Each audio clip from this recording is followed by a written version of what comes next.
just a few young folks that can be honest with God and say, I've been going through hell, but because of my relationship, Lord, I know tonight that even if I don't pray and say all the right words, even if I don't pray and get all of the right words together, I know that the Lord knows exactly what I need.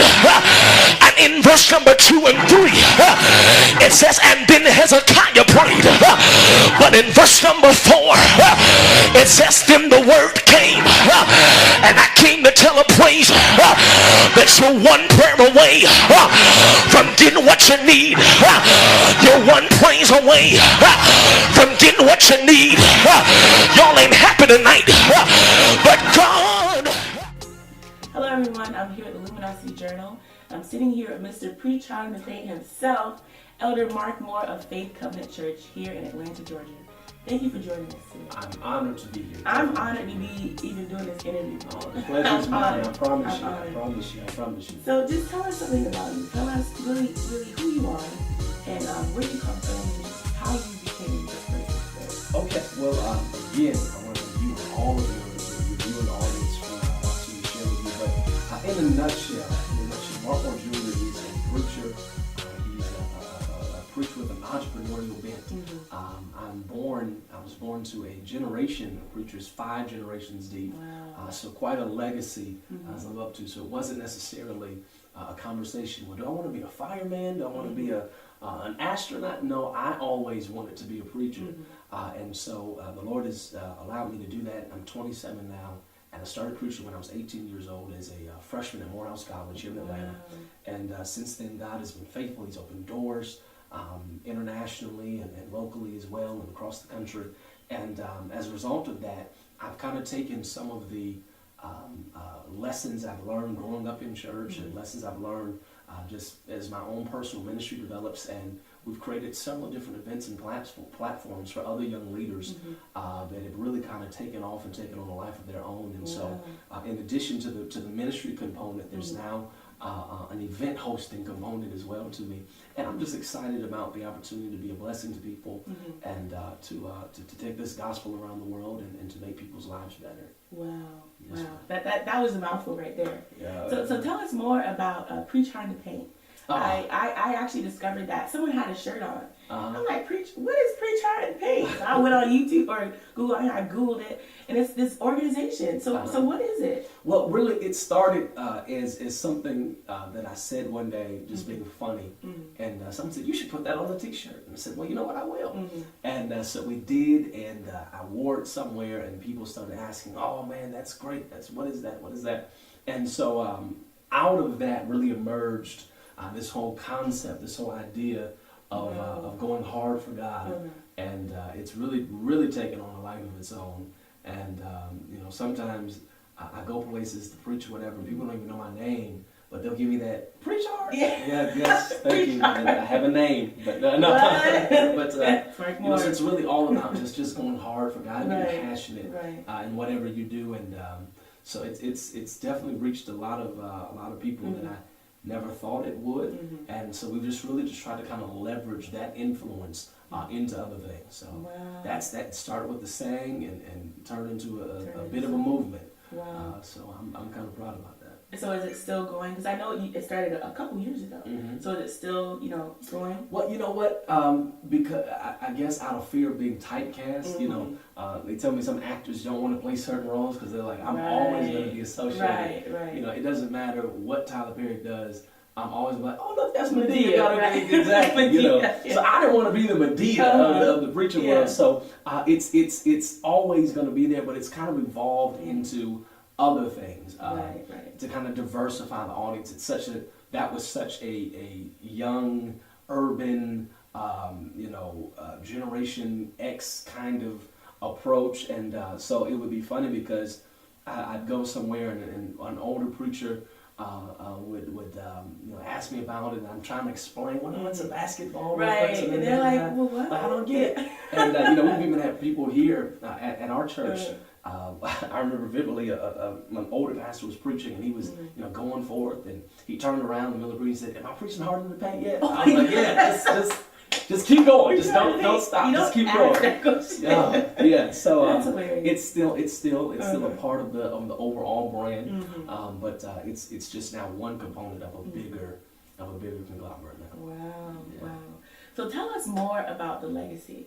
And I really, really am so fond of that, because I'm a preacher, but I didn't come from a line of preachers. So I think it's so, I just love hearing about when people have a legacy, you know what I mean? So talk about that, your father, Bishop Moore, and his church, here at Faith Covenant. So tell me about your dad and, the ministry. Well, you know what? I am, unlike a lot of preachers' kids or ministry families, I don't have, my brother and sister and I, we don't have necessarily the horror stories that you sometimes hear in ministry families of, it was terrible, I hated it, I hate going to church, they're mean. That wasn't our story. That wasn't our testimony. Now, some of them are mean. But, the overall experience has been one of joy and excitement. And I attribute that to the fact, what's interesting about me and my siblings and I, is that not only is our father a PK, but our mother is a PK. Wow. And you can so go it's up like a generation. Legacy. It's all around. So, and then not only is my father a PK, but my grandparents on his side were both PKs. Wow. On my mother's side, her mother was a PK. So you have an interesting dynamic, because you've got 3 PKs, Mark, Jordan, and Sharon, who were raised by 2 PKs, Mark Sr. and Shirley, who were raised by PKs. So a lot of the pitfalls and a lot of the struggles that I think sometimes pioneering pastors and first generation church leaders kind of run into, of not being able to communicate with their children, not being able to relate to the demands or to the pressures or to just the emotions that come with being in a ministry family. We were able to kind of navigate through that because our parents had been there and their parents had been there. So I'm beyond grateful for the legacy, because honestly, the little bit that I'm doing now and the great things that I plan to do with the help of the Lord, well, amen, pray for me. But what I've been able to do and the doors that have opened, I make no apology. I make no ifs, ands, or buts about it. I am confident that that is a direct reflection in large part of the legacy that God has allowed me to grow up into. And just like with any legacy, ministry, or if I came from a long line of carpenters, or if I came from a long line of firemen or police officers, there are some things that and you get to an age of maturity, you don't even know how you know it. You don't even know. You don't even know that other people don't know it. It's just in you because you've been inundated with that from your environment. And so I'm grateful for it. I'm grateful for the fact that legacy never forced me or made me feel pressured. You have to be in ministry. You have to preach. They made the approach because, again, they've been through this. Their approach was, listen, if you want to be a veterinarian, if you want to be a politician, if you want to be a doctor, you do whatever you want to do. It's all we care about, as long as you're saved, you love the Lord, because they didn't want to see me forced into ministry. Because they said, we see the behind the scenes. A lot of people, this, they just see the anniversaries and the Range Rovers and the Rolexes and all this stuff. They don't see the work. They don't see the 3 a.m. call. Pastor, you got to get to this house. We fighting. They don't see the I can't go to your game because I got to go to check on them in the hospital. They don't see that side. So I'm grateful that my parents didn't push, the legacy on me. It was something that we were aware of. It was something that we were proud of. But they allowed God to call me, and not them to call me. And so I'm grateful. I'm beyond grateful. That's such an honor. That's such an honor, because I even know some people, from where I'm from, that have been called to ministry, but it's really their pastors calling them. But good and well, you ain't even read your Bible. You haven't even really been on your face to really seek God for what He's saying, because you're so after this call. Absolutely. So I appreciate that, because we need more people in this generation that not only have great influences above them, but actually know that they're called and then abide by it from God. Absolutely. You know what I mean? Absolutely. So what did you go to school for? I went to, I didn't want to leave Atlanta, and so I went for a degree in sociology. A sociology major. I need something to help me try to Yeah. almost figure out God's Navigate people through just a this. little Yeah, bit better. yeah. Lord, help me understand your people just a little bit. So I was a sociology major. Wow, wow. So I really, really have a heart for this generation. And I'm, this project really is to really shed light, yes, on you and what God is doing for you, but really to get some answers for our generation. So as a preacher, you're still young, you're 27. So what have you found that is really plaguing our generation? Oh, besides the whole list that we can list, right? But you want that list alphabetically, right, or categorically, right. But one of the many issues facing our generation is really it shouldn't be a surprise to those of us as saints because it's right there in biblical prophecy. The Lord said through His Word, He said, "In the last days, there's going to be a great falling away. Right. People are going to become lovers of themselves. People are going to have itching ears. They're going to want somebody to essentially not tell them the truth to make them feel better." And so I think that we are facing one of the biggest problems we have now is that we are such a carnal generation. This is literally biblical prophecy being fulfilled when men are calling right wrong and wrong right. Yeah. We are not only carnal because carnality has been here since the Garden of Eden, but we are a generation, what I'm afraid of and what I'm observing is that our generation is not only carnal, but we defend carnality. And there's one thing to be wrong, to know you're wrong, and say, "Lord, just help me get it right before it's too late." Right. There's another thing to say, "I'm wrong, but I'm going to now redefine what wrong is." So I'm no longer wrong. We take pride in our wrong. We take pride in our wrong. But why is that? Why do you think that is? Well, I think, you know what? Before you go, sure. I'm just going to say, why do you think we are so prideful about our wrong? Because I have friends today who are, I'm wrong, and the Lord going to say, no, He's not. Right. But where does that come from? Because there's such a gap between the generations, your father's generation and us, what I mean? There's such a gap, and I was just talking about this last night.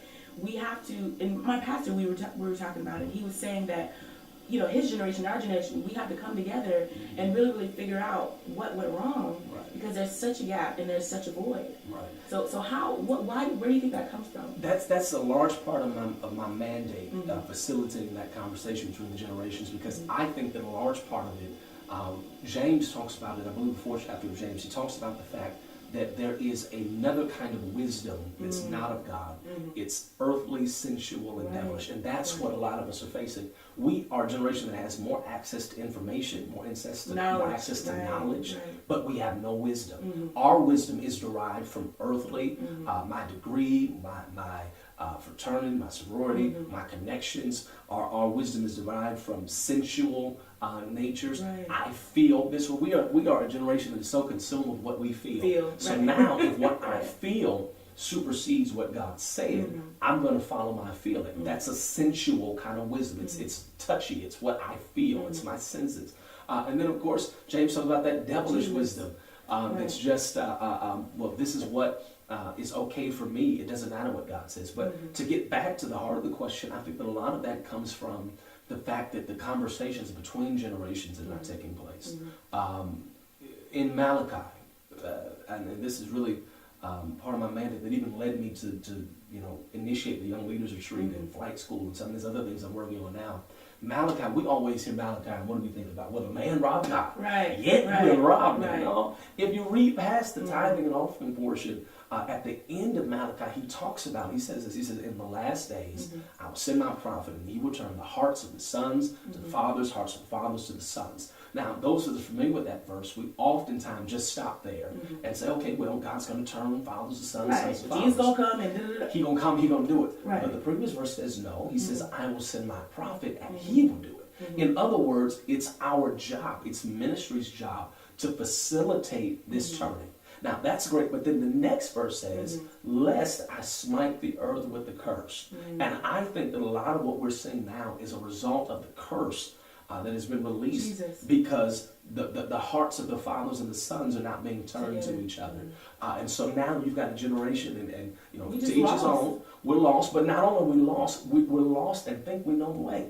So this is why you have 18-year-old bishops and 20-year-old prophets and apostles, because nobody, or they wouldn't allow, and it's a twofold thing. Sometimes they would not allow somebody to sit them down and say, no, son, this isn't the way. This is the way. In part because sometimes there's some of the earlier generation that are so concerned about using a gift or or not losing them. Right. I'm not concerned about developing your character. But we need more people that say, listen, as great as you can preach, as great as you can sing, as great as your art is, I'm concerned about your character first. And so let's work on, let's put that aside. Put that aside. Let your gift aside. Because your gift is not going to save you. Thank you. You know, so. Thank you. And that's why I'm so appreciative of the church that I'm in. Because it's been times where I play the drums and I can play them drums. But then, you know you wrong. Right. Pastor come up to me.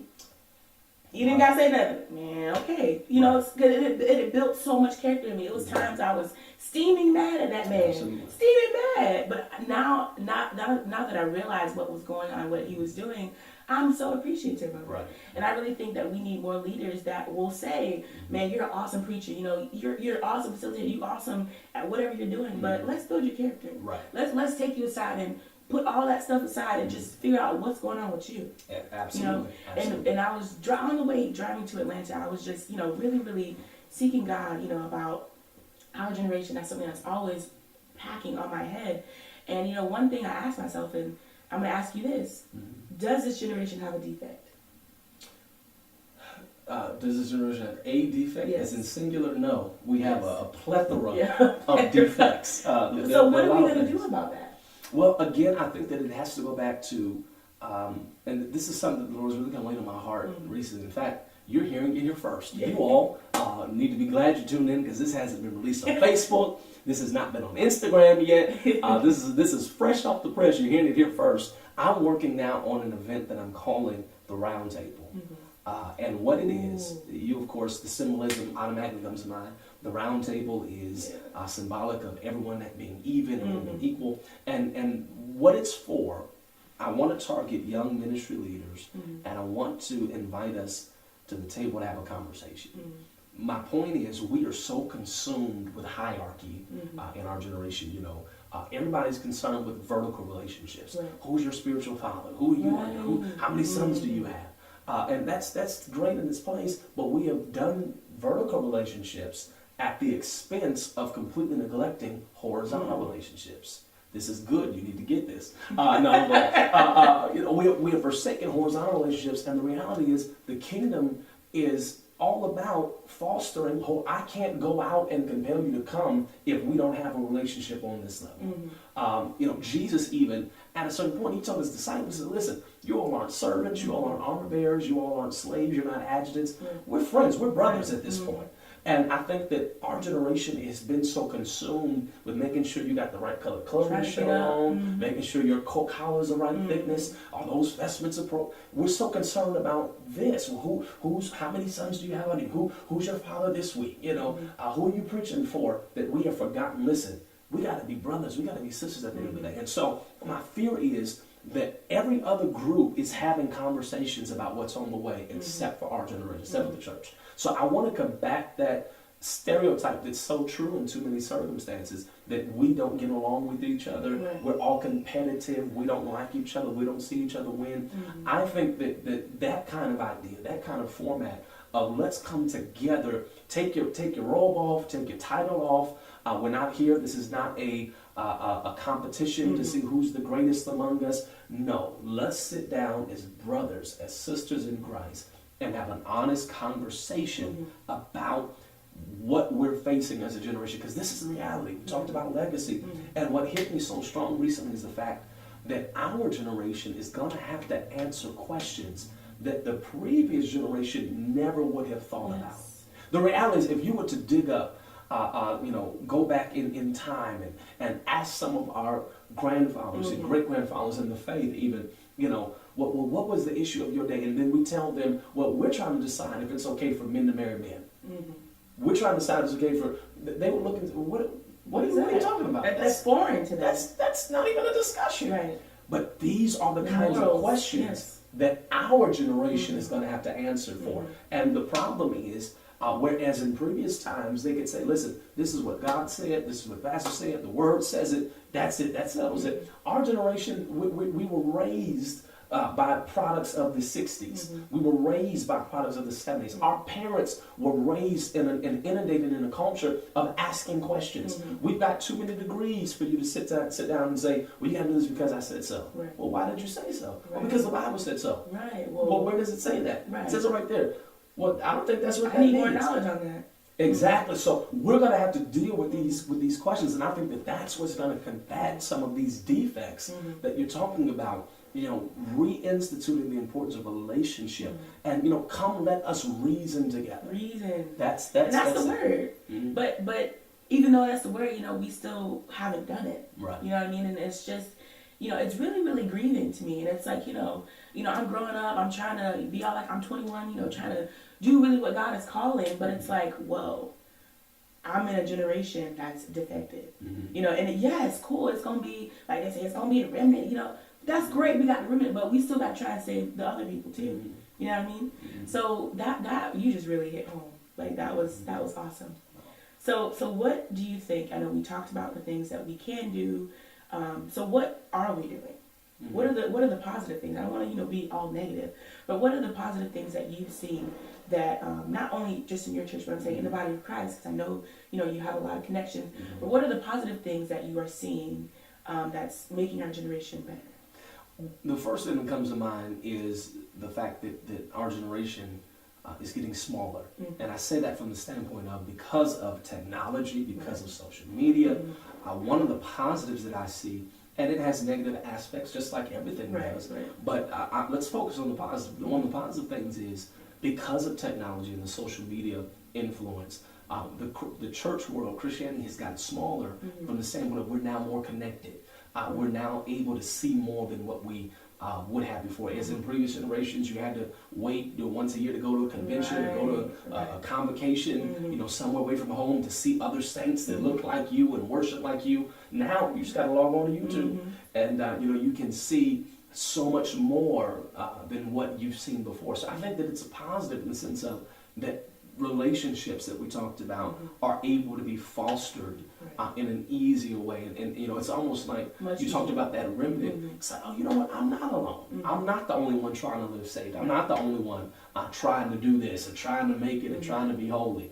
And so I think that that's something that we can look at as a positive, the fact that God is allowing us to see that there is a remnant, and it doesn't have to continue to shrink. And even though where you are, it doesn't look like there is. Exactly. But look at these people in Atlanta, Georgia. Exactly. Look at these people in Connecticut. Look at these people in Virginia. Okay, so you're really not alone. Exactly. That's what the enemy uses to make us feel, ain't nobody doing this. Ain't nobody doing this with us. What did the prophet say? He said, man, it's just me and me alone. I'm the last one. God has said, hey, hold on. I got 7,000 that haven't bowed. You're not by yourself. And I think that that's certainly a positive, because one of the enemy's main things is trying to isolate us and make us feel like we're by ourselves. Yeah. Why didn't you tell your interviewer to cut his phone off before he started doing it? What kind of operation are you running here? Thought you would do that. This is shiny. What kind of what is this? Where you just interviewed anybody? Lord have mercy. Smart mind. Jesus, I know it's one of those days. Pray for me. But in short, I forgot what I was saying because the ring threw me off. But you got it. Yes. Yeah. Yeah. So about the generation and how we're connected. Coming together. Yes. So okay. That's definitely a positive. That's a positive. So besides your father and his awesomeness, because I know that he's great because you're great. But who else are your greatest influences? Ooh, that's a hard one. I'm glad you started in preface with my father, because he's definitely my biggest influence. But honestly, I don't even know if I can point to just a set list or a set name, because I'm the kind of person, the way my mind works, I glean so much stuff from so many different people until at the end of the day, I don't even know where I got some of this stuff from. And I guess that's one of the pros and cons, I guess, of being so accessible to information and books and all of this. I was having a conversation with someone the other day, and I said something like, man, that's so insightful, that's so revelatory. And I wanted to say credit. I said, well, thank you. I don't know where that came from. That wasn't me. But somebody was brilliant with that one. And so there's so much information around us that I think that everybody ought to really be striving to be influenced by as many positive people as you can. Again, one of the benefits of technology is you can be mentored by people now that you don't even know, that you've never met. I've never physically been in your presence, but I can read your thoughts. I can hear your heart. I can follow your blog and see how your ideas are shaped and how you formulate your opinions. And so there's so many different influences that have really spoken into my life that I can't even begin to name them all. Yeah, I can't even try. Okay. So, I mean, our last question, well, the last, I guess, saying, but tell us some of your father's wisdom. And that's something that I really, really take pride in when I'm at home. Like when I'm at my pastor's church, you know, I'm like, okay, well, Pastor, you got about 5 minutes? I don't want to take anything. I just want to talk. So tell us some of your father's wisdom. What are some nuggets that he's given you that you've really taken to heart? Oh man, how much time do we have? Right? You know, we almost out of tape. So many things come to mind. He is great at those one-line, revelatory, mind-blowing. Wait, what? How did you? You know, he was talking to me, and he says one of the things he says to me and to all of our leaders that really I found myself in my events, you know, sounding like him. You know, he'll say, son, listen, as much as you have to offer, he said, if you can't be here when I need you, I don't need you. You know, and so I said, wow, that's good. It hurt a little bit, but you know, that's good. So he's really saying you got to be available if you want to be about this life, you know, for lack of a better term. You know, we were having a conversation the other day, and he was giving some wisdom to someone. And he said, son, listen, when your hand is in the lion's mouth, you pull it out slowly. And I said, what kind of slave? It's what? But you know, when I thought about it, I said, man, that's good. You know, he was talking about, you know, make rash decisions. You have to take your time sometimes and really pray and think through. And when you're indebted to somebody or to something, you have to be strategic in how, you know, even as an evangelist traveling, you know, so many little things a lot of people take for granted, just in how you carry yourself, how you present yourself, you know, at the airport, when you're picked up, what you do, you know, when they pick you up, son, don't be on the phone when they pick you up, you know, when they ask you, are you, you know, do you need anything? There's a way you formulate it to come across the right way. When you get to the church, you know, making sure, I mean, little stuff, like when they walk to the pulpit, don't just sit down in the pastor's seat, you know, make sure that you're clear on where they want you to sit. Little things that a lot of ministers and you know, those that have been in ministry for a long time don't necessarily get, because nobody took the time to sit them down and say, listen, this is how you handle this. This is what you do. You know, even that accountability piece, you know, of having someone in your life that can ask you the tough questions, and you're comfortable enough with them to be vulnerable and say, listen, this is what it is. This is where I am. You know, I'm messed up, and you can trust them that they're not gonna mess you up more because they care about you. So that's the kind of wisdom that I get from him. And so I'm eternally grateful. Eternally grateful. Wow. Yes, ma'am. That's awesome, and I really, really appreciate good leaders. You know, I really, really do. I just take pride in where I come from, who my pastor is, Bishop Samuel Hunt. You know, I love him. Yeah, I love him. So I'm so appreciative of this time. Is there anything else that you'd like to share? Anything that you have coming up? Any announcements or anything like that? Well, I already leaked the roundtable, so I don't even have nowhere for you to register yet. It's so new. It just came up. So we're working on that. I definitely want to do that. We're working on some online streaming classes and courses to be a blessing from not just the spiritual side, but even some practical wisdom on branding and strategic social media, things like that. You're going to be helping me with that. I'm excited about working with you. You know, I'm working on a young leaders conference in the fall of this year. Here in Atlanta. Okay. Working on some dates and finalizing some things before I release it. I won't talk too soon, like I did with the roundtable. But you know, just some exciting things coming up. So. You know, I like what you said about appreciating good leadership, because you don't really appreciate it until you've been around bad leadership. And that's one of the things traveling has done for me. And it made me realize, you know, everybody doesn't happen like we do. I'm blessed. You know, so just I want to encourage everybody that's watching and tuned in and supporting. this great vision that you have laid out, just to tap into, the importance of realizing who you are. We don't need in the kingdom any more copies. We already have a Bishop Jakes. We already have a Pastor Joel Osteen. We already have a Bishop Paul Morton, a Bishop Moore. We already have them. The kingdom is waiting on you.